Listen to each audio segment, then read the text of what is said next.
Scroll and Sword, welcome back. We are starting and we're finishing the entire book of Joel today. You just read it 1 through 3. Joel is a prophetic book built around disaster, repentance, judgment, restoration, and the coming of the day of the Lord. And the book begins with a locust plague that devastates the land, and it becomes a wake-up call of sorts for God's people. And Joel uses that crisis to point beyond the moment and warn about a greater day when God will judge evil and restore his people. And at its core, Joel asks this question: what do you do when God uses crisis to call you back? Like I said, Joel starts with devastation, but the point of devastation, it's not devastation, it's actually invitation. I wonder if we would reframe the devastation in our lives as an invitation to go in deeper with the Lord. What would happen? What would our results look like? I believe Joel is framing that for us today. And Joel begins with a locust plague that strips the land, ruins harvest, and exposes how fragile everything really is. Sometimes God uses what gets stripped away to reveal what we're trusting in more than him. I'm sure you've felt it in your life before. When you've lost something, it really exposed where you put your trust in the priests and the elders and the farmers that we read about and all the people. They're called to lament because the crisis touches the entire community. When the whole land is affected, the whole of the people need to return. It needs to be a shared experience. This is why corporate worship, this is why corporate church is so important, because we need to share these experiences together. When I was reading Douglas Stewart, he noted that Joel moves from a real agricultural disaster to a larger theological warning about the day of the Lord, which is the great judgment day. You know, what looks like one crisis may actually be God waking you up to something deeper.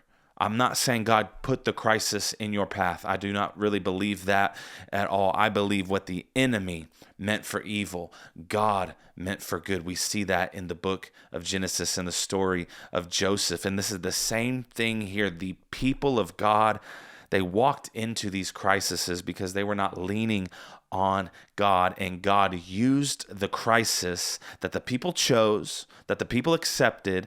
He used the crisis as a warning. In Joel chapter 2, verses 12 through 13, God says, "Return to me with all of your heart," calling for an inward repentance instead of an outward performance. God, he's not impressed with torn garments if the heart stays untouched. God is not impressed with like flamboyant worship if your heart is as hard as stone. It's heart over appearance. It's heart over performance. And don't just say, don't use the heart as an excuse. Yeah, God knows my heart. We've talked about it several times so far this year. Yeah, God does know your heart, and that should scare you. That should put fear on you to actually be true with the Lord. And as we move through this book here, Joel moves from judgment to restoration, because that's God's ultimate aim. And he's promising that God can restore what the locusts have eaten. If you've ever heard that phrase before, it's from the book of Job. God will restore what the locusts have eaten. What your past decisions, what your past sin, what your past compromises, all of those consequences of your past, what they have taken from you, the Lord will restore. And we've talked about it already this year. God doesn't always save us from our consequences, right?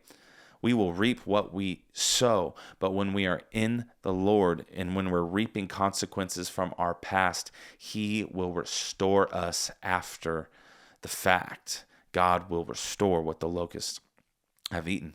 He doesn't just call people back to shame them. He calls them back to heal them.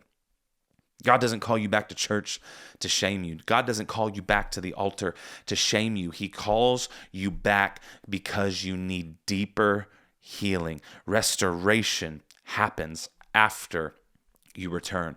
A lot of the people in the church, a lot of people in the world, they want restored first and then they will return. Well, if God will do this for me now, I will return. You got to return first. You got to come back to the Lord to receive restoration. So Joel ends by pointing to God, pouring out his Spirit and judging the nation, showing that restoration is way bigger than Israel's immediate crisis. The God who confronts sin also creates a future full of mercy, full of justice, and his presence. Most importantly, we see the Spirit and future hope. So at the end of the day, when God exposes what is broken, he is inviting you to return before it destroys you. Congratulations on starting and finishing the book of Joel. Love y'all. See you in the discussion room.